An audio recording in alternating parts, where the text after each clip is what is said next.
अस्सलाम वालेकुम। मेरा नाम रहमान खान है और आज हम क्वेश्चन नंबर 3 के ट्रायल बैलेंस बनाते हैं। इससे पहले हम लोगों ने बनाया था जनरल जनरल, उसके बाद फिर टी अकाउंट बनाया। आपके सामने ये रहा, जनरल जनरल बनाया। इसके बाद टी अकाउंट बनाया यानी जनरल लेजर बनाया। इसके बाद हम लोगों क्या बनाएंगे इस क्लिप में ट्रायल बैलेंस। पहले इससे मैंने डेटा को बनाया हुआ है, ऐड किया हुआ है, उसको सिर्फ हम लोग देखेंगे और समझेंगे कैसा बना हुआ है। सही है, तो चलिए देखते। ये जनरल जनरल एंट्रीज है जो पहला बनाया।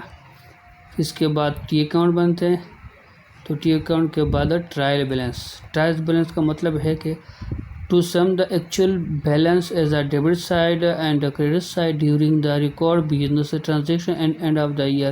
मतलब जो एक्चुअल बैलेंस हम लोग करे गया, कौन सा अच्छा लग गया कौन सा आ गया, एक्चुअल बैलेंस सही है, उसी को डेबिट साइड और क्रेडिट साइड में इसको रिकॉर्ड यानी जो ट्रांजेक्शन हुआ लास्ट ईयर में उसी को देखना पड़ता है। सही है, तो हमारे पास एक्चुअल बैलेंस दोनों साइड पे देख पड़ा हुआ है। ये है हमारे पास सबसे पहले कैपिटल।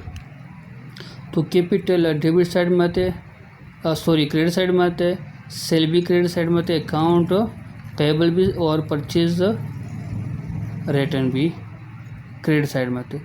अब जितना भी अकाउंट पेबल है वो किस में आ जाते हैं, क्रेडिट साइड में। सही है, अब चलो देखते हैं इसकी जो टी अकाउंट है।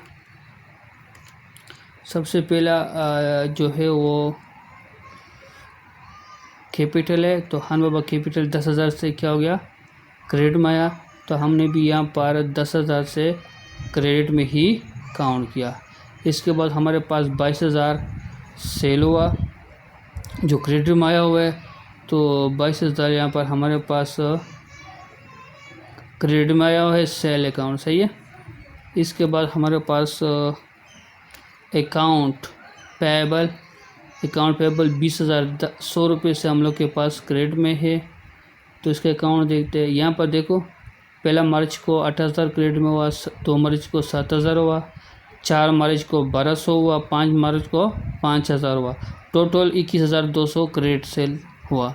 इसके बाद हमारे पास 3 मार्च को 1,100 परचेज रिटर्न हुआ। सही है, जो उसको माइनस किया तो हमारे पास बी बैलेंस सही है जो इसमें है वो हमारे पास 20,100 रह गया।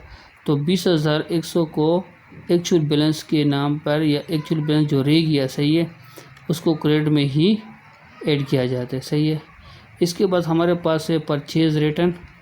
तो परचेज रिटर्न की जो अकाउंट है वो भी 1,100 परचेज रिटर्न अकाउंट, ये भी 1,100 रुपये से क्रेडिट में जैसे एंट्री से निकाला। सही है, अगर आपको समझ में नहीं आए तो इसको एंट्री है वो पर भी आप देख सकते हैं, दूसरी वीडियो जो एंट्री के वो भी देख सकते हैं, टी अकाउंट के भी देख सकते हैं। जो टी अकाउंट बना रहा था सही उसको देख सकते हैं, तो इंशाल्लाह आपको समझ में आ जाएंगे। तो हमारे पास टोटल जो डेटा है यहाँ पर कैपिटल से लेकर परचेज रिटर्न तक हमारे पास डेटा क्रेडिट में आया। अब कैश है हमारे पास आ रहे 8,000। तो चलो कैश अकाउंट देखते हैं। हमारे पास सबसे टॉप पे पहला जो आया था, पहला मार्च को 10,000 क्रेडिट में आया। सही है, फिर 7,000 डेबिट में आया, 2,000 डेबिट में आया 7 तारीख को। तो 10,000 8,000 हम लोगों ने क्या किया, बी बैलेंस किया, वहाँ से निकल के यहाँ पर डाले ताकि इसका बराबर हो दोनों साइड को। तो यहाँ पर दोनों साइड को बराबर किया, तो हमारे पास 10,000 से 2,000 चला गया, तो एक्चुअली बैलेंस क्या बना 8,000।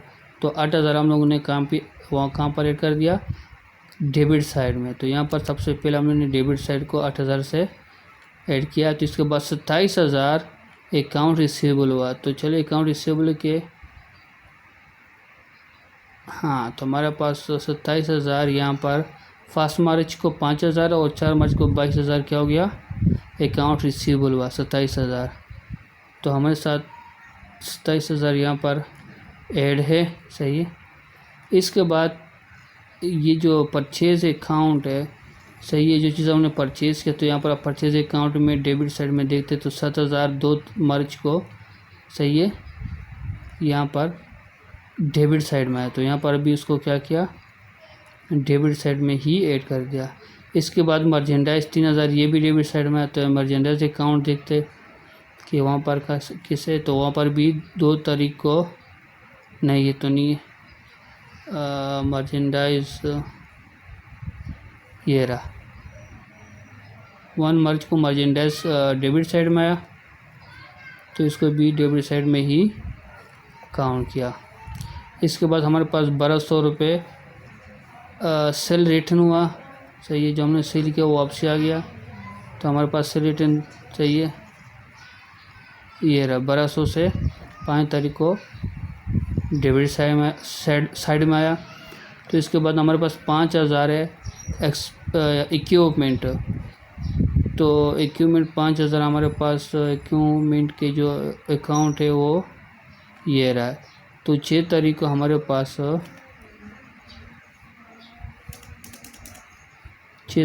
पास 5000 से डेबिट हुआ, सही है।